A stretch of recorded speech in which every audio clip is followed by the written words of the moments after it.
this is the time. Don't wait, don't hold back, whatever it is that you're going through in life, this is now the time. We're on the cusp between our karma and our dharma, okay?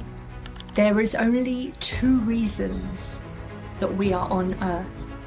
One is to fulfill our karma, our actions, our duties, our desires. And the second is to find our dharma. And right now, a lot of us are on that cusp. Hey everyone, it's Sophia from Sacred You. Thank you so much for being here. A quick message before we dive into today's conversation. You may have been watching the podcast videos, but have not had a chance to hit that subscribe button. So if you have ever gained value from our videos, from our conversations, it would mean so much to us if you would hit that subscribe button below right now, or even give us a like. And what that means, not only does it allow us to grow our subscriber base, but it also allows us to bring in more important guests for you to listen to, and you will be one of the first ones to be notified. So please hit that subscribe button and let's get started on today's wonderful conversation.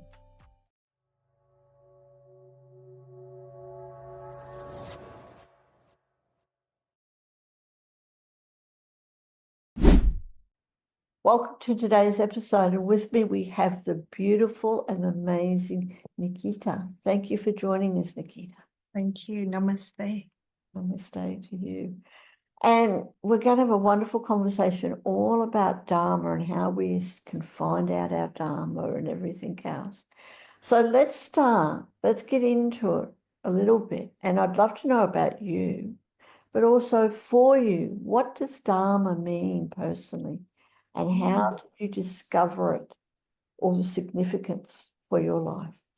So I grew up a very curious child. I was born and brought up in the UK, and I remember feeling torn between cultures because my family are of Indian origin, and yet I was being brought up with British customs. And I remember really doing a lot of soul searching from a young age and reflecting and asking questions about who am I? And it was only when I was 16 years old, I decided to take the brave decision of changing my name. I actually wasn't born with the name Nikita, but for me, the name that I had previously didn't match my identity. So there was a yearning within me to want to know who I am and to want to fit into the identity that I resonated with. And after I changed my name, that's when I felt like I could do anything. It was as though I suddenly had this new persona, and with that came a newfound confidence. And when I was just 18 years old, I went to India by myself, and I ended up staying there for 10 years. And I lived there and I did soul searching, I did reflecting, I did meditation, I learned Indian classical dance and yoga. And it was only during my trip there that I started to realize about this ancient concept of Dharma. Yeah. Thank you so much for sharing. And you are speaking my language. We're so connected. I've also changed my name. Didn't really connect with the name I was given at birth, and spent many years, a little bit more than 18, not really, not connecting with that name, really not liking it. So then finally decided to change it. And also spent many years in India. Not quite 10, but love India. So thank you. And definitely want to get into that more. And was there any pivotal moment during your time in India that really reshaped your understanding of the purpose of life? Yeah, it was actually when I was in an ashram in Kerala, South India, and there was a Swami there, and he was showing us a beautiful photograph of Lord Krishna. And Arjun is a warrior, and he was in a chariot, and he was at war. And he was saying to Krishna, I feel bad. How am I supposed to fight my own brothers? And Krishna said to Arjun, this is your Dharma. And I found this fascinating. Like, how can it be your Dharma, as in your duty, your purpose, to fight against your own brothers if need be? But that's when I really started to go into this inquiry as to what Dharma is. And to loosely translate it, it's the reason you're here on earth. And I find this so fascinating to think that we're all here for an individual reason. Sometimes when we're just in our day-to-day lives, we are going along with the flow and we're having family and we're getting caught up in the materialistic realm. But actually, it's about stepping away from that and realizing that I'm here for a greater purpose. Thank you. Just letting that resonate, because I agree with it so very much that we all have a unique purpose, a unique Dharma. But how can someone really begin to uncover what their Dharma is? So, Dharma for me is an amalgamation of everything that our soul has been through. So, we all know that our soul has had multiple lives. And so, it's a real coming together. It's a beautiful culmination of all of our lives coming into one. So, it's our personality traits, it's our behaviors, it's all our belief systems, it's everything we've ever acquired finally starting to align. It is, isn't it? Doesn't life take on an amazing role, an amazing experience when we really connect with our Dharma, when we can really tune into that? And I'm sure you've had lots of experiences with that as well. Yeah, when I coach my clients to help them to find their Dharma, one of the things that we do is we peel back everything that they know. So it's almost a journey of unbecoming and then becoming. And it's so beautiful because it's only when we strip back the layers that we start to reveal who we really are. And it's not just in this lifetime, it's like I say, a culmination of all our lifetimes. And so the soul holds a store bank of memories, and we call this sanskars. And it's through these sanskars that we start to remember who we are. And it's a fascinating process. It is, isn't it? Know a lot about sanskars. So thank you for sharing that. Tell us about NLP, because I know you do NLP too. And first of all, would you like to explain what NLP is for any of our listeners who may not have heard what NLP is? But what role does it play? How do we use NLP to uncover our life's purpose, our Dharma? Yeah, so this is really exciting because I started training in NLP, known as Neuro-Linguistic Programming. And what I started to notice was there was a lot of parallels between spirituality and NLP, in the sense that it's understanding ourselves. So neuro is our thought patterns, our brain. Linguistic is our language patterns. And then, of course, to reprogram them. And what I did is I started to create a framework whereby people could go through a process of being able to discover their Dharma through NLP. And we do that through a model called neurological levels of change. So you may have come across this pyramid whereby we start off with the environment. That's the base level. So in my workshops, in my retreats, I always get people to really explore their environment. That's their home, their work, their hobbies. Then we move up to their beliefs, their behaviors, and eventually their identity and their purpose. And it's about aligning all aspects of that and being really aware of our thought and language patterns. So earlier on, I said, a lot of the time we just go along in life and we don't really think about what we're doing or why we're doing it. This is an opportunity here to step back and say, actually, do I want this? So with environment, for example, am I living in an apartment, but actually I wish I was living in a house? Do I really want to have outdoor space? A lot of us during the COVID pandemic realized that the place we were living in wasn't serving us. And so your Dharma is about aligning all of your preferences with your personality. It is, isn't it? And tell us, Nikita, how do you integrate your spirituality and living in this practical world, this physical world?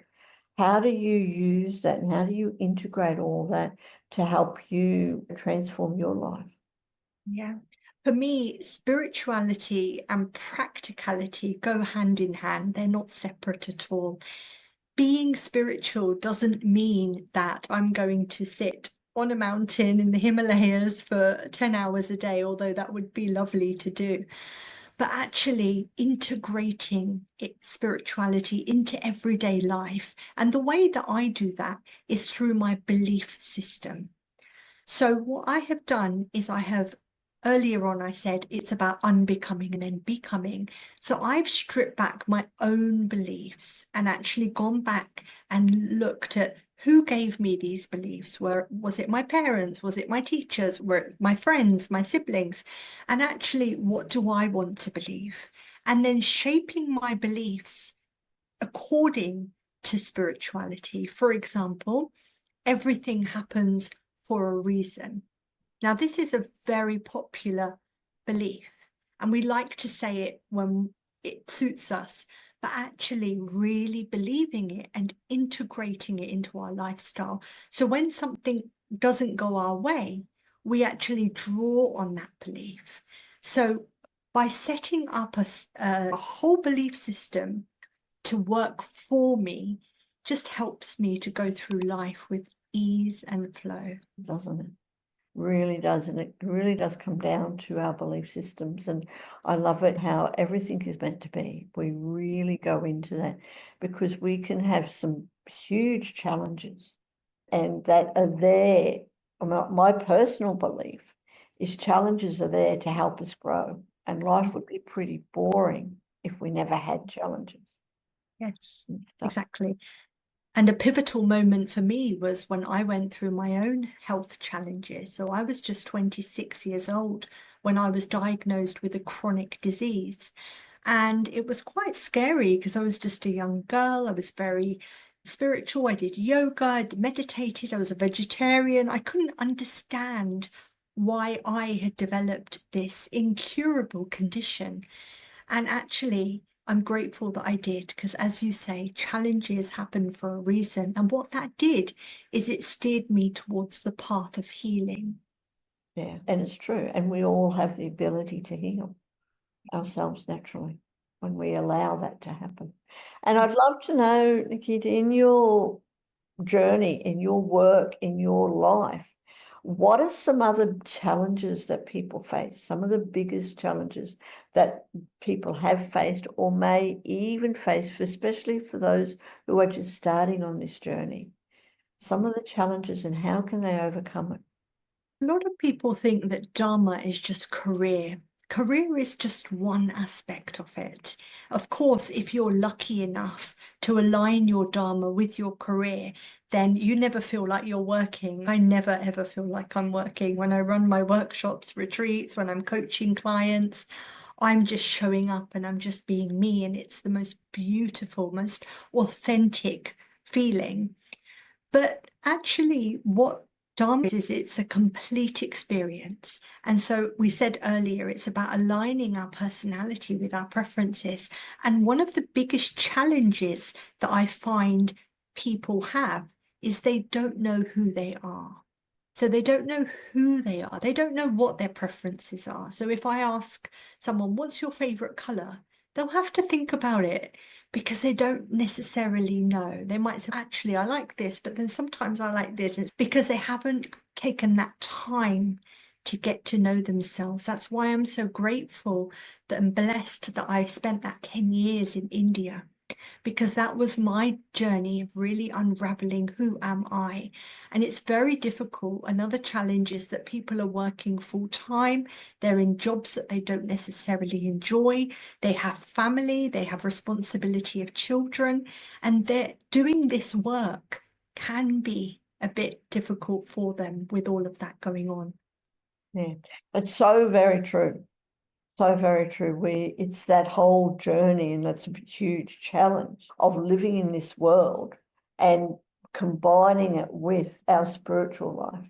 making it all one, and it is a great big challenge. So thank you. And I'd love to ask you, Nikita, you've just mentioned that you've spent 10 years in India going on a journey to find out who you are. So would you like to share, if someone comes up to you and asks you, who are you? What do you tell? Yeah. Do you know, I think it would be very clumsy for me to even attempt to answer that, because what I've come to realize is your purpose is not a sentence. It's not anything that can be defined. It's a state of being.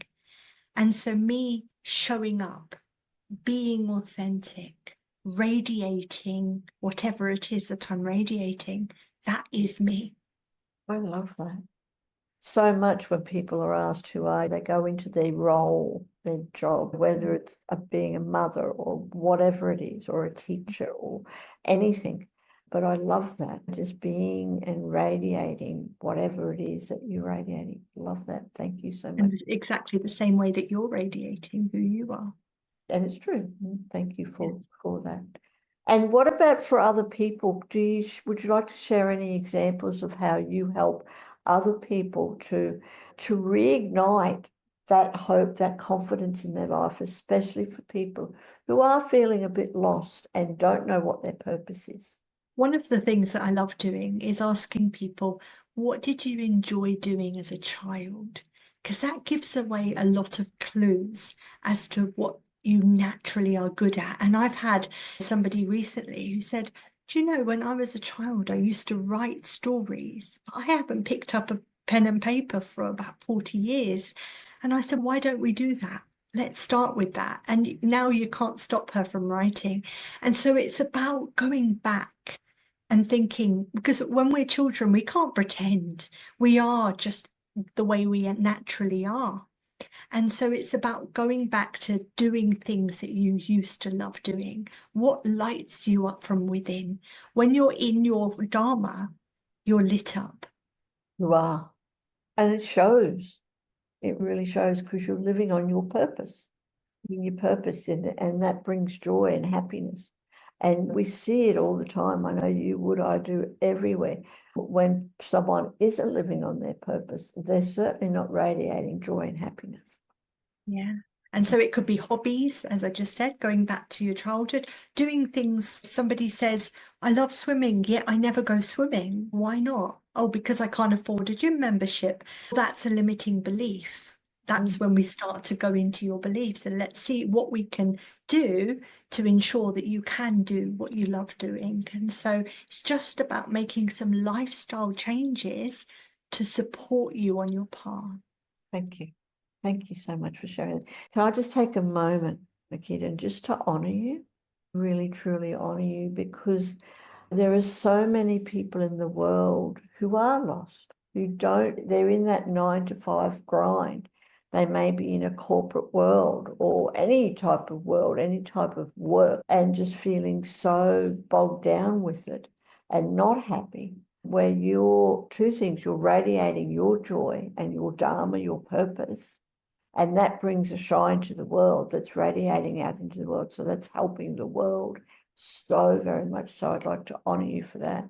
And also honor you for helping others, to show them, to guide them on what their purpose is, what their Dharma is. So just thank you for being authentic. Thank you for being you, truly. Thank you for this opportunity.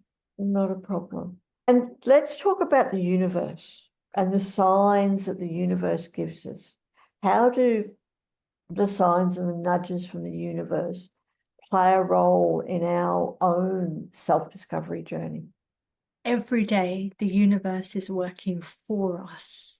And it's amazing how we go along and we don't necessarily listen to our soul's calling, or we don't follow the signs. And the universe will keep nudging until eventually it will just sometimes need to shake us. That's what had to happen to me when I had my health scare. Unfortunately, I wasn't listening to the signs before that. And so I had to go through something quite major. And so when we are in alignment with ourselves, we then step into alignment and flow with the universe. And when we're in that state of flow, everything just becomes effortless. You mentioned how people are struggling and they feel lost. It's because they're stuck in their minds. It's the mind that's keeping us stuck. And actually, when we step out of the mind and we start to open up all of our energy channels, we step into this beautiful state of flow and everything just starts to unfold. It sounds very simplistic, but I've seen amazing results in people that have started this process, and they've seen miracles come into their lives as a result. That can happen. I've experienced that too. So yes. And tell us more. You're talking about stepping into alignment with the universe. And I know you've mentioned to go back and do things that we used to enjoy doing in childhood. But what are some practical steps that we can take on a daily basis to align ourselves with our purpose, especially for people that are caught up in that so-called 9-to-5 grind, and they may even have children, and it's, I never have time for myself. Yes. What are some real practical steps people can take? If people can only do one thing a day, I advise them to do meditation. Meditation is the equivalent of medication. It is so powerful. And I mentioned stepping out of ourselves, and meditation is a tool to be able to do that. So even if you're really busy throughout the day, before you go to bed or first thing in the morning or on your lunch break at work, whenever you can, and it doesn't need to be very long, it could just be 5 to 10 minutes, sit with yourself, be in that state where you can get out of the mind. And the first few times you do it, your mind will be wandering. That's normal. That's okay. Let it. But the main thing is you set that intention and you keep showing up and you keep practicing. And the more you do that, the more the mind will start to train and it will start to listen and it will just allow you to just be in that space. And then you step out of yourself and you realize, wow, I'm not just this. I'm so much more. It's an amazing feeling. I totally agree with you, especially when you go deep into that meditation. And yes, it does take a little while when you've been caught up in this world. The mind's just not going to quieten down like that. But with a little bit of practice and the consistency, the intention, then you can have some incredible experiences. And if I can share, because we're talking about meditation, one of the things that I learned actually in India was this practice that I call traffic control. And when I talk to people and so they say, I don't have time to meditate. And I say, do you have time to go to the toilet? Best time to meditate, just for 60 seconds throughout the day. Yeah. And it's like holding the reins of this wild horse. Or what I have practiced when I finish something, a task, before I start the next one, I just stop and breathe and connect. Yeah. I love that. Moments of pause and actually integrating it into the day rather than thinking it's a big task that I have to do as a standalone. That's great. Yes, if you think about, I've got to meditate for an hour, it never happens. No. 30 minutes in today's world don't happen. I don't have 30 minutes, but we've all got 30 seconds. Yes. We can stop for 30 seconds, we can stop for 60 seconds, and then slowly build. So yeah, thank you.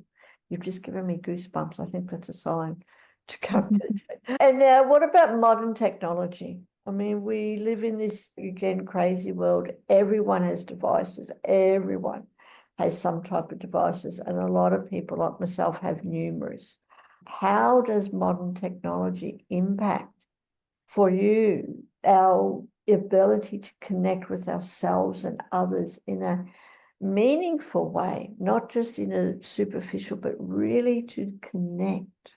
I actually think it's a very positive thing. I think it's fantastic that we've got everything at our fingertips. The fact that right now I'm sitting in London and you're in the other side of the world and we're doing this podcast is absolutely phenomenal. And I feel very grateful to be alive in this era, actually. But I think technology can help accelerate our spiritual journey because there's no excuse anymore. When I wanted to have spiritual experiences, I had to go to India for 10 years and stay in an ashram. Now we can just go onto YouTube and play a guided meditation. If you're waiting for your child at a ballet class, rather than sitting and just talking to the other mums, why don't you just sit by yourself and put your headphones in and listen to a 10-minute meditation? There's so much that you could be doing. We could be reading, researching. We could read things from the Bhagavad Gita, for example, just on our phones. We can listen to podcasts. There's so much we can do with technology. And you mentioned about connecting with other people. If you think of somebody, a family member or a friend, it doesn't matter where they are in the world, we can just straight away send them a message. It's a beautiful thing. I think it's fantastic. But of course, everything's about intention. It depends what intention we use it with. Yes, it doesn't totally. And that is the thing, that's the intention. And thank you for sharing. I agree. Technology can take us away from ourselves because we're so much caught up in computers and take us away from those deep connections if we allow it, but it can also bring it back because we use the technology. It's just another tool, just like meditation. It's another tool that we have to balance with. So love to know, let's go a little bit deeper, because in reading your bio and everything else, you mentioned about this thing about embracing our magnificence. And I love that. Reminds me, I read a book by who I'm sure, Anita Majani. Yeah. And one of her quotes is, remember your magnificence. Yeah. So tell us about that. How does the concept of embracing our magnificence align with discovering our Dharma? Yeah, so I mentioned earlier that Dharma is an amalgamation of everything that we have. So it's our personality traits, it's our behaviors, it's our unique quirks, it's also our talents and our strengths. And one thing that I get people to identify is that everything that we do is there for a reason. So even things that you might be annoyed by, you might not like about yourself, is actually there for a reason. It's there to serve you. And so it's looking at everything with a positive light. So identifying your talents, your strengths, the things that you're naturally good at. And this is where people are very modest and they're like, I'm not good at anything. Or they think you have to be able to play a musical instrument or sing in order to have a talent. It's about being more subtle. If you can open the fridge and make anything out of lots of different ingredients, that's a talent, that's a skill. So it's about identifying what am I actually really naturally good at without having to try. Am I a good listener? Am I curious? What are my unique strengths? And when we start to put all of those together, it creates your magnificence. That's awesome.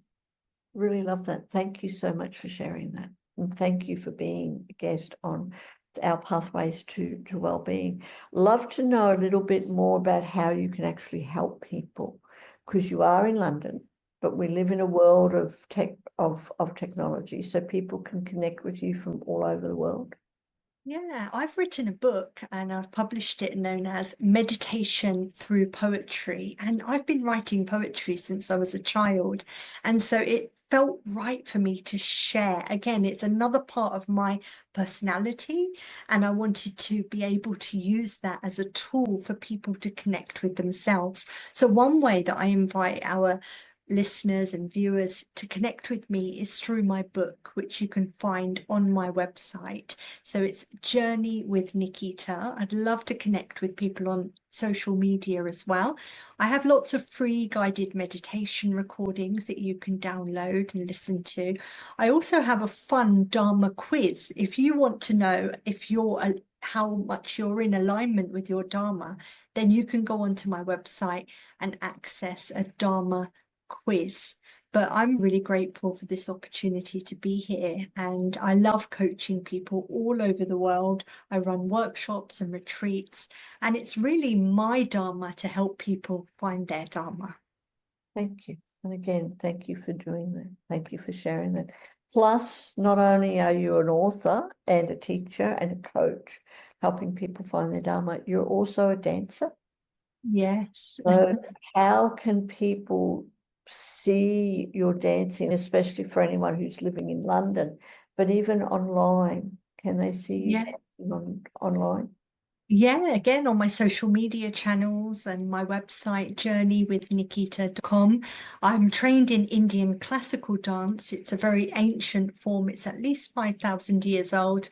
But now I'm more into the mindfulness side of dance, and I incorporate chakras into my movement as well. So again, I do workshops online so people can have that experience of connecting to themselves, whether they do it through writing, poetry, dance, yoga. For me, they're all different modalities to the same pathway. It's all about finding your true self. The time has come. We're living in such an exciting time in history. I'm so blessed to be here and to share this with all of you. Thank you. Thank you. And I agree with you. We are living in a very exciting time. So absolutely, I'm looking forward to it, and I'm looking forward to connecting with you more. And also through your dance, like you said, and aligning with the chakras and everything else. One of the things that I've experienced with technology, and I know I'm not the only one, is if you're not careful, if you don't balance that, we sit so much that everything gets stuck. And it's so important to move. So Nikita, you're the embodiment, you radiate the effects of being able to move and align your chakras or unblock all the chakras through movement. So thank you. I'm definitely going to be checking out your website and your social media, because we are on the other side of the world. Unfortunately, I can't come to see you in person. But Oh, don't worry. I'm sure the opportunity will come. Perhaps we'll meet. hopefully we will. You never know what the universe can bring, but definitely meeting online. And I've really enjoyed meeting you here. And for everyone who is listening or watching, do click on the links below and connect with Nikita, even if it's just for a chat, even if it's just to watch her dance, especially to move and open up to unblock all our chakras. So Nikita, before we finish up, is there anything else that you would like to mention, or is there anything else that I could have asked you? I think the main thing I want everyone to know is that this is the time. Don't wait. Don't hold back. Whatever it is that you're going through in life, this is now the time. We're on the cusp between our karma and our dharma. Okay? There is only two reasons that we are on earth.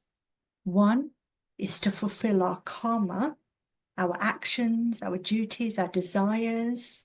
And the second is to find our dharma. And right now, a lot of us are on that cusp. We're on that point in the middle. You can call it a crossroads, you can call it a pivotal time, whatever you want to call it, but we're in that middle bit. And this is the time. It's like a bridge for you to cross over and to enter that final bit. And I promise you, what's on the other side is bliss. And I know it feels like the world is in a very dark place, but we are the light. We're going to bring light. And I just want everyone to know that we're all here together. And I feel very lucky and very fortunate to be on this journey with you all. Thank you. Thank you. I'm also very fortunate to be on the journey with you, because you certainly do bring your radiance to the world. Absolutely. And helping to heal the world in such a big way, one person at a time, but that just radiates out. The ripple effect is incredible. So thank you, Nikita. Thank you so very much for joining us today. And I look forward to connecting with you again. Namaste.